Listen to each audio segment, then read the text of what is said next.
வணக்கம். விவாகரத்துக்கு பிறகு கணவனிடமிருந்து ஜீவனாம்சம் பெறுவதற்கு முஸ்லிம் பெண்களுக்கு எல்லா விதமான உரிமைகளும் இருக்கு அப்படின்னு உச்சநீதிமன்றம் ஒரு வரலாற்று சிறப்புமிக்க தீர்ப்பை கொடுத்திருக்காங்க.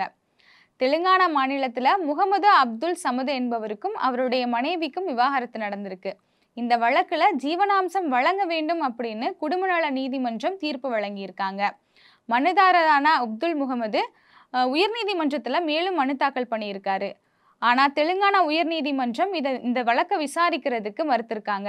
இந்த வழக்கு உச்சநீதிமன்றத்துக்கு வரும்பொழுது குற்றவியல் நடைமுறை சட்டம் 125 கீழே எல்லா பெண்களுக்குமே ஜீவனாம்சம் பெறுவதற்கான உரிமை இருக்கு. அதுல அந்த உரிமை முஸ்லிம் பெண்களுக்கும் அடங்கும் அப்படின்னு தீர்ப்பு வழங்கியிருக்காங்க. உச்சநீதிமன்ற நீதிபதிகள்ல ஒருவரான நாகரத்னா கூறும்போது, பொருளாதார சுதந்திரம் அப்படிங்கிறது பெண்களுக்கு ரொம்பவே முக்கியம். இன்னைக்கு இருக்கிற காலகட்டத்துல எல்லா பெண்களும் வெளியில போய் சம்பாதிக்க ஆரம்பிச்சுட்டாங்க. இருந்தாலும் கூட தன்னுடைய தனிப்பட்ட தேவைகளுக்கு கணவரையோ கணவர் வீட்டை சார்ந்தவங்களையோ தான் சார்ந்து இருக்காங்க. அப்படி இருக்கும் பொழுது வேலைக்கு போகாத பெண்களுடைய நிலைமை எப்படி இருக்கும் அப்படின்னு கேள்வி எழுப்பியிருக்காங்க. ஒரு பெண்ணுக்கு நீங்க பொருளாதார சுதந்திரத்தை கொடுக்கும்போது மட்டும்தான் அந்த பெண் சுதந்திரமாகவும் அந்த குடும்பத்துல பாதுகாப்பானவராகவும் உணர்வாங்க.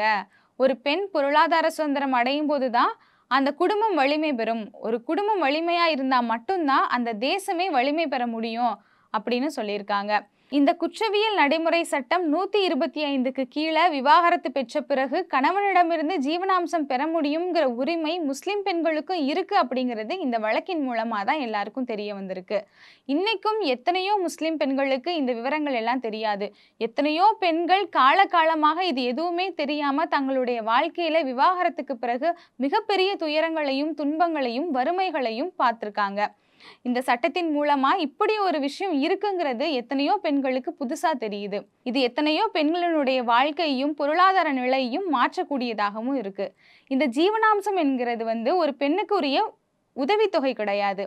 அது அந்த பெண்ணினுடைய உரிமை தொகை அப்படின்னும் உச்சநீதிமன்ற நீதிபதிகள் கூறியிருக்காங்க.